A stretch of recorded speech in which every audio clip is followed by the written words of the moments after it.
Stop. If you're a Pokémon fan, do not skip this, because I've been playing the second closed beta of Animo, and I'm telling you right now, this is the kind of creature collecting game we all imagined as kids. This is not a tiny upgrade. This is not a small step forward. This is a full-on leap. The visuals are ridiculous for a beta, the open world is huge, the creature variety is already crazy, and the best part is, the elements actually interact with the environment. You're not just catching monsters to fight. You're using them to break obstacles, build platforms, reach hidden places, fly across the map, and swim to areas you literally can't access otherwise.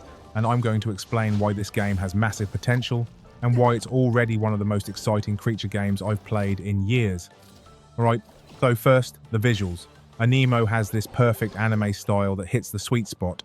It's cute, but it's also cool. It's clean, but it still has punch. And it doesn't look cheap. It looks like a proper modern game with a real art direction.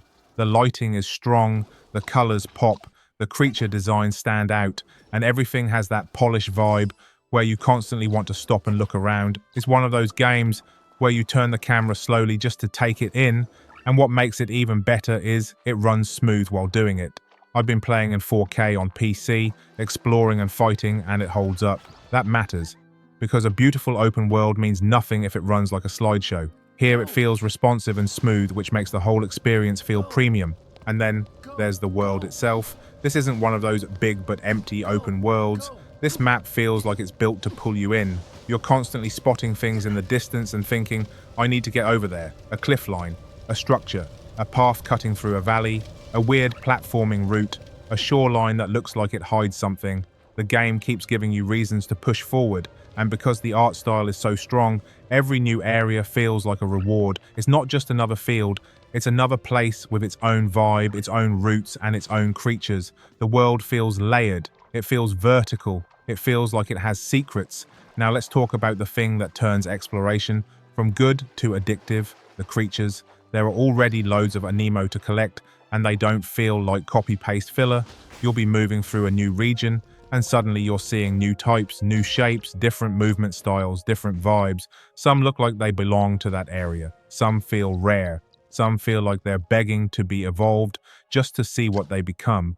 And that's where the collector brain kicks in. You start thinking about your team. You start planning. You start going, okay, I need that one. I need to level that one. I need to evolve that one. I need a squad that covers different elements and different roles.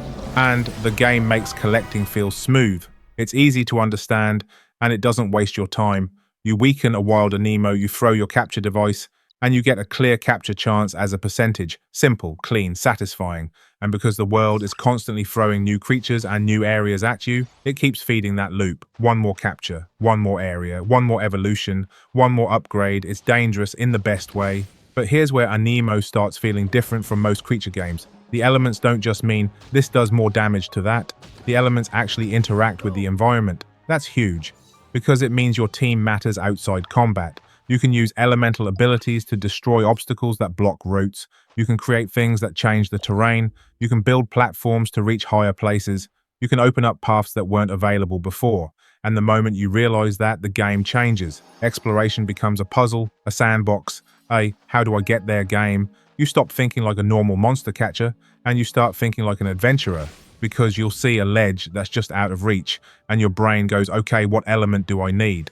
You'll see a blocked passage, and you think, can I break that? You'll see a gap, and you think, can I create a platform? And when you figure it out, it feels so satisfying. It feels like you earned it. It feels like your creatures aren't just battle tools, they're your exploration kit. That is such a smart direction for this genre.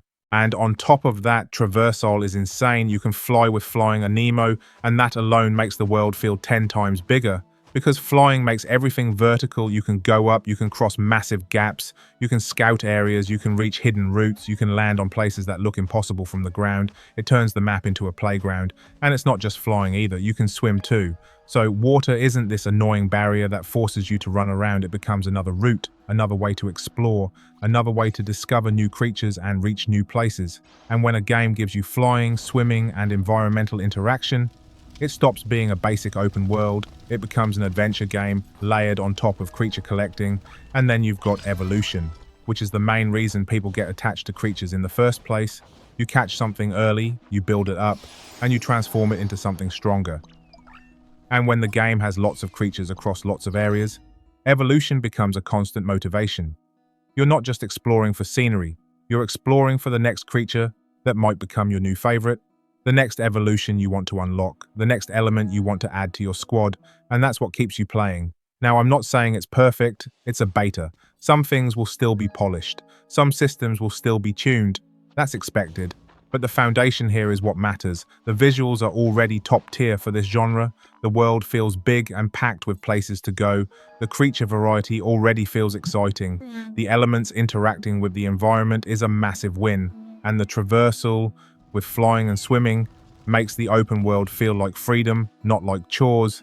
And that's why I'm so high on Aniimo right now. Because if they keep building on this, more creatures, more evolutions, more regions, more environmental interactions, more secrets, more things to discover, this could become one of those games that people can't ignore. The kind of creature game that doesn't just get compared to Pokémon, it gets talked about like it's the new standard. So, yeah, that's the vibe. Animo isn't just a pretty beta, it's a beta with a world that wants you to explore, creatures that make you want to collect, and systems that make you want to experiment. If you want me to cover more areas, more creatures, more evolution paths, more element tricks, and everything else this beta has hidden, hit like, subscribe, and comment what you want next.